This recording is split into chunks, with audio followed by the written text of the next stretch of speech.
Hello दोस्तों, नमस्कार। बात कर लेते हैं दिन भर की सारी बड़ी खबरों की, जहां सबसे पहले आपको बताएंगे मोहम्मद यूनुस का सबसे बड़ा बयान। कहा बांग्लादेश के बिना नहीं बना सकते भारत का नक्शा। जी हां, आखिर मोहम्मद यूनुस ने ऐसा कहने की जरूरत कैसे की है दोस्तों, किस बेसिस पर यह बात कही है, सबसे पहले आपको बताएंगे। आप भी जानकर जाएंगे चौंक। तो वहीं बताएंगे ट्रंप के राष्ट्रपति बनते ही 538 अवैध प्रवासी हुए गिरफ्तार। इनमें से कई खतरनाक अपराधी मिलिट्री प्लेन से डिपोर्ट किया जा रहा। जी हाँ, तो उधर बताएंगे ताजिकिस्तान ईरान की चाबहार पोर्ट डील से पाकिस्तान को लगा तगड़ा झटका। भारत के लिए साबित हुई बहुत बड़ी जीत कैसे। इसी के साथ बताएंगे आखिर बांग्लादेशी सेना ने पाकिस्तान के सामने कर ही दिया सरेंडर। यूनुस का बांग्लादेश देख पाकिस्तानी एक्सपर्ट रह गया भौचक्का। कहा सोचा नहीं था ऐसा होगा। सारी जानकारियां विस्तार से बताने वाले हैं, बस आप वीडियो के लास्ट तक बने रहिएगा। और खबरों में आगे बढ़ने से पहले देश भारत का निरंतर समर्थन करते हैं तो इस वीडियो को लाइक करके, चैनल को सब्सक्राइब करके, बेल आइकन दबा के कमेंट में जय हिंद अवश्य कह दीजिएगा। तो अब बात कर लेते हैं पहली और सबसे बड़ी खबर की, जहां बांग्लादेश के बिना नहीं बना सकते भारत का नक्शा। जी हां, मोहम्मद यूनुस का बड़ा बयान। कहा मुझे दिल्ली से तनाव अच्छा नहीं लगता। दोस्तों, बांग्लादेश की अंतरिम सरकार के प्रमुख मोहम्मद यूनुस ने पूर्व प्रधानमंत्री शेख हसीना पर तीखे हमले किए। यूनुस ने हसीना के शासनकाल में हुई आर्थिक वृद्धि को फर्जी बताते हुए कहा है कि दुनिया ने उनके भ्रष्टाचार पर आंखें बंद रखी। मोहम्मद यूनुस ने भारत से शेख हसीना के प्रत्यर्पण का मुद्दा उठाते हुए माना है कि बांग्लादेश और भारत के रिश्तों में तनाव है। उन्होंने कहा कि भारत से तनाव पर वो चिंतित है और इसने उन्हें निजी तौर पर परेशान किया है। भारत से खराब रिश्ते उनके दिल को दुखाते हैं। दावोस में वर्ल्ड इकोनॉमिक फोरम की वार्षिक बैठक के दौरान 84 वर्षीय यूनुस ने रॉयटर्स को दिए एक इंटरव्यू में कई मुद्दों पर बात की। इस दौरान यूनुस ने कहा कि भारत के साथ तनावपूर्ण रिश्ते उन्हें व्यक्तिगत रूप से बहुत दुखी करते हैं। उन्होंने दोनों रिश्तों के पड़ोसी होने का जिक्र करते हुए कहा बांग्लादेश भारत संबंध जितना मजबूत हो सकता है उतना मजबूत होना चाहिए। आप बांग्लादेश का नक्शा बनाए बिना भारत का नक्शा नहीं बना सकते। दोनों अहम पड़ोसी देश हैं। जी हाँ, यूनुस ने मांग की है कि भारत हसीना को वापस बांग्लादेश भेजे ताकि वो प्रदर्शनकारियों और उन पर मुकदमा चलाया जा सके। यूनुस ने इस दौरान बांग्लादेश भारत संबंधों की मजबूती पर जोर देते हुए कहा कि दिल्ली के साथ तनाव मुझे व्यक्तिगत रूप से बहुत दुख पहुंचाता है। इस दौरान उन्होंने चीन को भी बांग्लादेश का दीर्घकालिक मित्र बताया। मोहम्मद यूनुस ने इस दौरान पूर्व पीएम हसीना पर जमकर निशाना साधा। उन्होंने कहा कि हसीना ने दावा किया था कि उनकी विकास दर सबसे ज्यादा है, लेकिन यह फर्जी विकास दर थी। बांग्लादेश की मौजूदा सरकार ऐसी अर्थव्यवस्था चाहती है जो गरीब को फायदा पहुंचाए। हसीना की सरकार में सिर्फ कुछ लोगों को फायदा पहुंचाया गया है। साथ ही यूनुस ने इस साल के आखिर या 2026 की शुरुआत में चुनाव कराने का भी वादा किया है। हालांकि उन्होंने खुद चुनाव लड़ने में कोई दिलचस्पी नहीं दिखाई है। शेख हसीना ढाका छोड़ने के बाद से भारत में रह रही है। तो उधर आपको बता दें डोनाल्ड ट्रंप के राष्ट्रपति बनते ही 550 से ज्यादा अवैध प्रवासी हुए गिरफ्तार। इनमें से कई खतरनाक अपराधी हैं। जी हाँ, मिलिट्री प्लेन से डिपोर्ट किया जा रहा है इनको उनके देश। अमेरिका में डोनाल्ड ट्रंप के राष्ट्रपति बनने के बाद से ही प्रशासन ने अवैध प्रवासियों पर नकेल कसना शुरू कर दिया है। मीडिया रिपोर्ट्स के मुताबिक ट्रंप के शपथ लेने के बाद पहले दिन में ही 538 अवैध प्रवासियों को गिरफ्तार कर लिया गया है। व्हाइट हाउस की प्रेस सचिव कैरोलिन लेविट ने कहा कि अब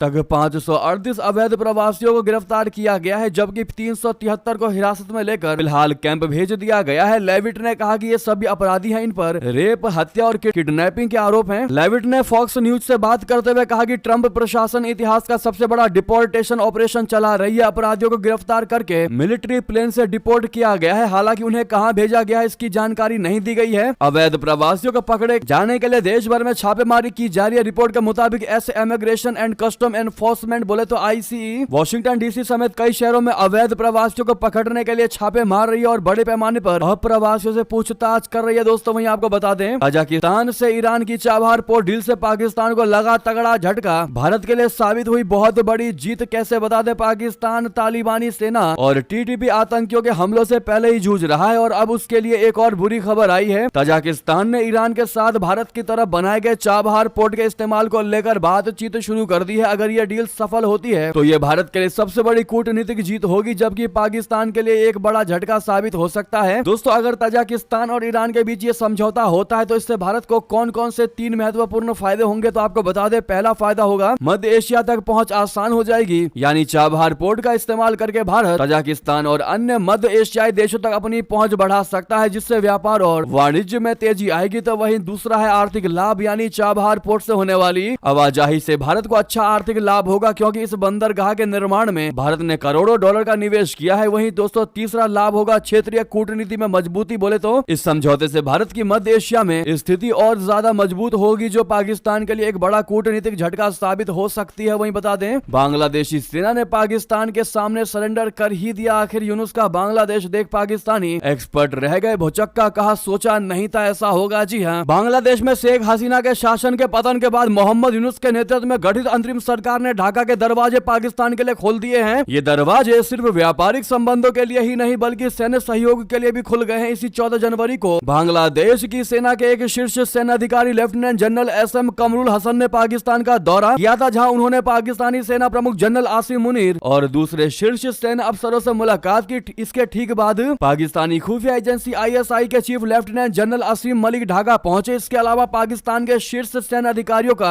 बांग्लादेश दौरा हुआ। दोस्तों, खास बात यह है कि बांग्लादेश और पाकिस्तान के बीच पहला उच्च स्तरीय दौरा राजनीतिक शख्सियत का न होकर सैन्य जनरलों के बीच हुआ है। मोहम्मद यूनुस के शासन में बांग्लादेश की सेना पाकिस्तान के आगे नतमस्तक नजर आई है। कभी कट्टर दुश्मन रही है दोनों देश के बीच। इन बदलावों ने भारत को चिंतित कर दिया है, लेकिन साथ में पाकिस्तान के अंदर भी इसको लेकर हैरानी जताई गई है। कभी बांग्लादेश के लोगों ने मुक्ति वाहिनी बनाकर पाकिस्तानी सेना को धूल चटा दी थी, आज उसी की सेना पाकिस्तान के सामने सरेंडर की मुद्रा में बैठी है। जी हाँ दोस्तों, इस पर आपकी क्या निजी राय है? पाकिस्तान और बांग्लादेश के बीच बढ़ते दोस्ती को लेकर, बढ़ते रिश्तों को लेकर बताना मत भूलिएगा भारत के मद्देनजर। इस बात का जवाब दीजिएगा दोस्तों, और सामने लाइक का बटन अभी तक आपने लाइक नहीं किया तो दबा दीजिएगा ताकि हमें भी सपोर्ट मिलता रहे। नेक्स्ट खबर बता दें, अमेरिका में विदेश मंत्री जयशंकर ने आखिर ऐसा क्या कह दिया कि पाकिस्तान में छिड़ गई बहस। दरअसल भारत के विदेश मंत्री जयशंकर जी ने अमेरिका में एक प्रेस कॉन्फ्रेंस की। इस प्रेस कॉन्फ्रेंस में विदेश मंत्री जयशंकर जी ने जो कहा उससे पाकिस्तान में चर्चा छिड़ गई। विदेश मंत्री जयशंकर जी ने कहा कि भारत ने कभी पाकिस्तान के साथ व्यापार बंद नहीं किया, बल्कि खुद पाकिस्तान ने इसकी शुरुआत की थी। जयशंकर जी ने कहा कि भारत ने तो पाकिस्तान को मोस्ट फेवर्ड नेशन का दर्जा भी दिया हुआ था, जबकि भारत को पाकिस्तान की तरफ से वो दर्जा नहीं मिला। भारत के विदेश मंत्री जयशंकर जी ने आगे कहा कि व्यापार के मामले में अभी तक ना कोई पहल भारत की ओर से हुई है और ना ही पाकिस्तान की ओर से ऐसा भी कुछ किया गया है। अब जाहिर है कि भारत के विदेश मंत्री जयशंकर के व्यापार को लेकर ऐसे बयान पर पाकिस्तान में हलचल तो होनी ही थी। जयशंकर जी के बयान पर शहबाज शरीफ सरकार का कोई आधिकारिक बयान तो नहीं आया, लेकिन पाकिस्तान में बैठे विदेशी मामलों के जानकारों की ओर से मिली जुली प्रतिक्रिया जरूर देखने को मिली है। दोस्तों, पाकिस्तान के पूर्व राजनयिक अब्दुल बासित ने कहा कि भारत के विदेश मंत्री जयशंकर ने अपने बयान में बिल्कुल ठीक कहा है। काफी साल पहले ही भारत ने पाकिस्तान को मोस्ट फेवर्ड नेशन का दर्जा दिया था। हालांकि हमारी अर्थव्यवस्था छोटी है, इसलिए हमारे लिए आसान नहीं था कि भारत को भी हम ये दर्जा दे पाए। तो दोस्तों, वहीं आपको बता दें, इंडोनेशियाई राष्ट्रपति प्रबोवो सुबियांतो की भारत यात्रा गणतंत्र दिवस परेड में पहली बार भाग लेगा इंडोनेशियाई बैंड दस्ता। दोस्तों, इंडोनेशिया के राष्ट्रपति प्रबोवो सुबियांतो गुरुवार बोले तो 23 जनवरी रात भारत पहुंचे। बता दें कि ये उनकी भारत की पहली यात्रा है, जिसमें वो भारत के 76वें गणतंत्र दिवस समारोह के मुख्य अतिथि के रूप में शामिल होंगे। हवाई अड्डे पर उनका स्वागत विदेश राज्य मंत्री पवित्रा मार्गेरिटा ने किया। विदेश मंत्रालय के प्रवक्ता रणधीर जायसवाल ने एक्स पर इस यात्रा का स्वागत करते हुए कहा कि ये यात्रा भारत इंडोनेशिया के संबंधों को और मजबूत करेगी। राष्ट्रपति सुबियांतो की इस यात्रा के दौरान कई क्षेत्रों में सहयोग बढ़ाने के लिए महत्वपूर्ण समझौते किए जाने की संभावना है और ये यात्रा भारत और इंडोनेशिया के बीच रणनीतिक साझेदारी को और मजबूत करने का अवसर प्रदान करेगी। वहीं आपको बता दें, इससे पहले इंडोनेशिया के राष्ट्रपति प्रबोवो सुबियांतो की भारत यात्रा को लेकर सस्पेंस बना हुआ था, क्योंकि प्रबोवो सुबियांतो भारत यात्रा के बाद पाकिस्तान जाना चाहते थे। इसी कारण से भारत ने चीफ गेस्ट के नाम के ऐलान में देरी की थी। भारत नहीं चाह रहा था कि प्रबोवो सुबियांतो भारत की यात्रा के बाद सीधे पाकिस्तान जाएं, तो वहीं सुबियांतो इस यात्रा को पाकिस्तान दौरे के साथ भी जोड़ना चाहते थे। ऐसे में अगर भारत के विरोध के बाद सुबियांतो भारत का दौरा भी टाल देते तो ये बहुत बड़ा झटका भारत के लिए होता, क्योंकि अगर भारत पहले ही इस नाम की घोषणा कर देता कि इंडोनेशियाई राष्ट्रपति प्रबोवो सुबियांतो भारत आ रहे हैं और एट लास्ट वो मना कर देते, तो कहीं ना कहीं भारत का इसमें इंसल्ट था कि 26 जनवरी जैसे गणतंत्र दिवस समारोह में अतिथि के तौर पर आने से इंडोनेशियाई राष्ट्रपति ने मना कर दिया, जो कि भारत का दुश्मन काफी ज्यादा खुशियां मनाता है। ऐसे में भारत हर चीज उजागर तभी करता है जब वो चीजें हो पाती हैं या सक्सेसफुल होने वाली होती है। वहीं आपको बता दें, यूनाइटेड किंगडम में इमरजेंसी फिल्म के विरोध में खालिस्तानियों ने मचाया तांडव। ब्रिटिश सांसद ने की कार्रवाई की मांग। जी हां, ब्रिटेन में कंगना रनौत की फिल्म इमरजेंसी के विरोध में खालिस्तानियों ने सिनेमा घरों में तांडव मचा दिया है। इससे फिल्म के प्रदर्शन में बाधा आ गई है। तो वहीं विपक्षी कंजर्वेटिव पार्टी के एक सांसद ने उत्तर पश्चिम लंदन में उनके निर्वाचन क्षेत्र के लोगों को कंगना रनौत की फिल्म इमरजेंसी की स्क्रीनिंग के दौरान नकाब पोश खालिस्तानी आतंकवादियों द्वारा धमकियां दिए जाने के मामले में गृह मंत्री से हस्तक्षेप करने का आग्रह किया है। वहीं आपको बता दें, जर्मनी ने डुबो दिए पाकिस्तान के नापाक इरादे, समंदर में बढ़ेगी भारत की बादशाहत। जी हां, भारत सरकार नौसेना के लिए AIP पनडुब्बी डील को लेकर कई देशों से बात कर रही थी, लेकिन अब ऐसा लग रहा है कि जर्मन कंपनी TKMS ने भारतीय AIP पनडुब्बी के कॉन्ट्रैक्ट को जीत लिया है। जर्मन रक्षा क्षेत्र की प्रमुख company company Thyssen group marine system यानी TKMS भारत के Mazagon dock shipbuilders limited यानी MDL के साथ मिलकर भारत में ही 6 AIP पनडुब्बियों का निर्माण करेगा। इससे 44 साल बाद एक जर्मन पनडुब्बी भारतीय नौसेना के बेड़े में शामिल हो सकेगी। तो वहीं आपको बता दें, सुधर रहे हैं क्या भारत चीन के रिश्ते। NSA अजित डोभाल के बाद अब विदेश सचिव का बीजिंग दौरा। जी हां, भारत और चीन के रिश्ते पहले के मुकाबले काफी बेहतर हुए हैं। 1 महीने पहले NSA अजित डोभाल ने बीजिंग की यात्रा की थी और अब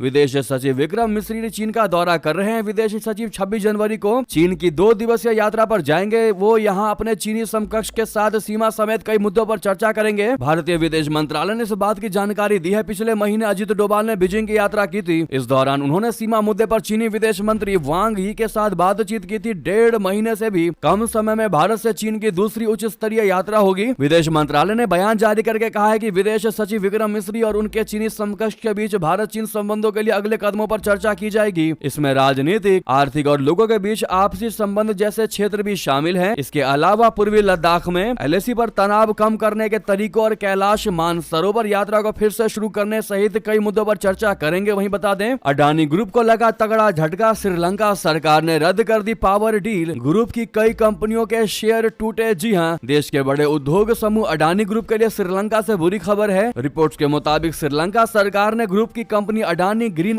एनर्जी के साथ $448 मिलियन के पावर परचेज डील को रद्द कर दिया है। अडानी समूह पर पाकिस्तान में लगे भ्रष्टाचार के आरोपों के मद्देनजर इस प्रोजेक्ट की समीक्षा करने के लिए एक समिति का गठन भी किया गया है। इस खबर के बीच शुक्रवार को अडानी ग्रुप की लिस्टेड ज्यादातर कंपनियों के शेयर में बड़ी गिरावट देखने को मिली है। वहीं बता दें, शहबाज के हाथ में है कटोरा। पूरे पाकिस्तान को मंगवा रहे हैं भीख, लेकिन एलोन मस्क से माफी क्यों मंगवाना चाहता है पाकिस्तान। बता दें, पाकिस्तान की माली हालत ठीक नहीं। आर्थिक मोर्चे पर पाकिस्तान की हालत कंगालों के जैसी हो गई है। पाकिस्तान के प्रधानमंत्री शहबाज शरीफ अक्सर वर्ल्ड बैंक और IMF के पास कटोरा लेकर भीख मांगने पहुंच जाते हैं। इतनी हालत खराब होने के बाद भी पाकिस्तान दुनिया के सबसे अमीर और टेस्ला कंपनी के मालिक एलोन मस्क से माफी मंगवाना चाह रहा है। पाकिस्तानी सांसदों ने मस्क पर एंटी पाकिस्तान प्रोपेगेंडा फैलाने का आरोप लगाया है। रिपोर्ट्स के अनुसार स्टारलिंक सैटेलाइट इंटरनेट सेवा को पाकिस्तान में काम करने के लिए लाइसेंस की आवश्यकता है, लेकिन अभी तक उसे मंजूरी नहीं मिली है। हाल ही में पाकिस्तान की सीनेट की सूचना प्रौद्योगिकी और दूरसंचार समिति ने स्टारलिंक के लाइसेंस पर चर्चा की। समिति के अध्यक्ष पल्लवशा मोहम्मद जई खान ने बताया कि कई सांसदों ने एलोन मस्क की सोशल मीडिया प्लेटफॉर्म एक्स पर की गई टिप्पणियों की आलोचना की। इन टिप्पणियों को एंटी पाकिस्तानी माना गया। दरअसल एलोन मस्क ने बार बार यह दावा किया है कि पाकिस्तानी मुल्क के पुरुष इंग्लैंड में ज्यादातर सफेद लड़कियों को निशाना बनाने वाले ऐतिहासिक बलात्कार मामलों के लिए जिम्मेदार है। पल्लवशा खान ने न्यूज एजेंसी AFP को बताया कि ये कहा गया है कि मंजूरी माफी की शर्त पर दी जानी चाहिए। उन्होंने आगे कहा कि हम ये नहीं कह रहे हैं कि ये एक पूर्व शर्त होनी चाहिए, लेकिन ये चर्चा का हिस्सा था और हम केवल सरकार को अपनी सिफारिशें दे सकते हैं। तो वहीं दोस्तों, पाकिस्तान ने अमेरिका को दिया सितंबर तक का अल्टीमेटम। अफगानिस्तान को लेकर कह दी ये बात। दरअसल पाकिस्तान ने गुरुवार को कहा कि अमेरिका पाकिस्तान में बड़ी संख्या में रह रहे अफगान शरणार्थियों को अपने यहाँ ले जाने के लिए प्रतिबद्ध है। नए ट्रंप प्रशासन की ओर से 27 जनवरी से कम